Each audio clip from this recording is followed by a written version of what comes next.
Hey everyone, I just finished the last book that has been nominated for the 2024 Hugo Awards. And so those awards are going to be announced on August 11th. And so I just wanted to take a little bit of time to talk about my impressions of the novels that were nominated for Best Novel. These were novels that were released in 2023.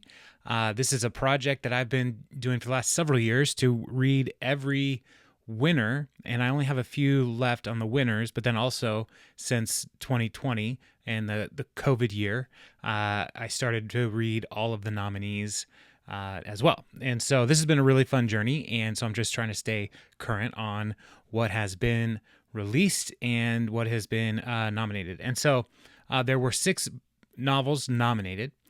The Adventures of Amina al-Sarafi by Shannon Chakraborty, and The Saint of Bright Doors by Vajra Chandrasekera. I'm so sorry. Chandrasekera. The Saint of Bright Doors by Vajra. We're close. First name basis. Some Desperate Glory by Emily Tesh. Starter Villain by John Scalzi. Translation State by Anne Leckie. And Witch King by Martha Wells. And all of these books I eventually finished with a audiobook. But I did mix with Starter Villain and The Adventures of Amina al-Sarafi. Those I had the Kindle and the audio kind of going back and forth. And so I'm going to go through this list in my preferred winner. So the one I think was the most interesting and the most unique, and I think should win the Hugos. And so I'll start with the one that I liked the least. And I don't usually like to try to give bad reviews or review bomb things. And so these are the ones that are out there. And so I'm just going to talk about them. So the first one the one that I had the hardest time liking was Witch King by Martha Wells. Now, I really enjoy Martha Wells' writing. The Murderbot series is so fun, and it's so great. And so I thought I would really like this. But this is a novel about a demon king character, and it's kind of like a heist and a prison break story. But there was just some weird storytelling that I had a really hard time just getting into this book. And so I'm sure there's a lot of great things that people love about it. It was nominated by a lot of people. And so, but this was my least favorite of them all. It was also the first one that I read because I checked most of the audio out from the library. And this was one that came available first. And so, so that one was, not really for me. The next one is The Saint of Bright Doors. I'm going to try this one more time, by Vajra Chandrasekera.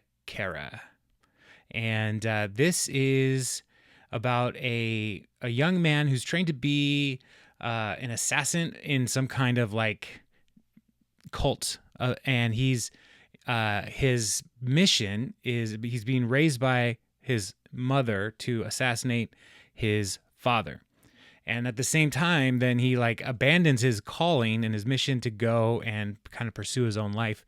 And there's this introduction of these bright doors that are some kind of like multi-dimensional portal. There's these people who care for the doors and make sure that they are operational. And but this book was a lot.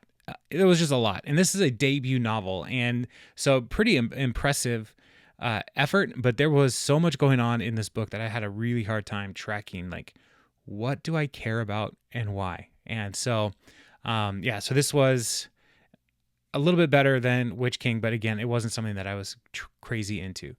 The next one is Translation State by Anne Leckie, and this is a part of the Imperial Raj trilogy. So Ancillary Sword, Ancillary Justice, Ancillary Mercy.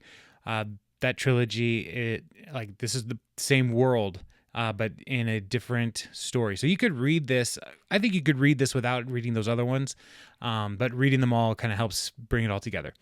And this is a story about artificial intelligence and identity and There are questions about like who deserves to be married, what does it mean to be a person, like these kinds of things, in like different cultures and alien races coming together and like actually like creating something new. It was interesting. I really like the Imperial Raj trilogy, and I think those stories are really interesting. This one, I just kind of, there was a while where I was just like, what's happening? Why is it happening? And so while Lecky is taking great swings here, and I think she's making some arguments that in this story that I think are interesting, and she's playing with these ideas. I think it's interesting. But yeah, it was not for me. And then next up is Starter Villain by John Scalzi, and Scalzi's great. I love John Scalzi. Red Shirts is maybe one of my favorite Hugo winners so far, and this is a standalone book, which I appreciate. And it is about a guy who, through his inheritance from his uncle who died, he takes over his uncle's like company and estate and wealth, and it turns out his uncle was a international supervillain corporate overlord, and so he gets brought into this world of backstabbing and betrayal and mystery and trying to figure out like what's going on. And then there's like these different futuristic technologies with like animals, kind of like the Uplift War, like being able to communicate with different animals and spies and the dolphins and whales and cats and all this interesting stuff. There's a lot of different ideas going on in this book, and it is a fun read. And so it's great that it's a standalone fun read. Last year, Kaiju Preservation Society was nominated, and I think I like this book better than Kaiju Preservation Society. But yeah, it was fun. It was light. It was breezy, fun book. The next one is Some Desperate Glory by Emily Tesh, and this is a story where humanity has been like hunted to the brink of extinction, and they're trying to get revenge on the alien race that has brought them to this juncture. And so the protagonist has been training all her life to take the conflict to the enemy, and then things don't go the way she wants, and so she ends up trying to escape and do the thing that she wants to do, and then it opens up this another kind of multiversal time travel story that was really pretty interesting. And this is a book that I just kind of like I wanted to get back to as I was listening. And so it really gripped me. It really captivated me along the way. Found it really, it was a good book. So Some Desperate Glory, I would definitely check out. And it was fun. But the one I think should win is The Adventures of Amina Al-Sarafi, and this is by Shannon Chakraborty. And this book is about a pirate captain who is trying to find a mysterious object, and but also it's about marriage and parenting and found family, and it's set in a culture that is influenced by Islam, and so it's using some mythical creatures and different ideas from the Arabian and Middle Eastern influences. And so it was interesting to read a pirate story that is not based in European expectations and tropes. I thought it was super interesting.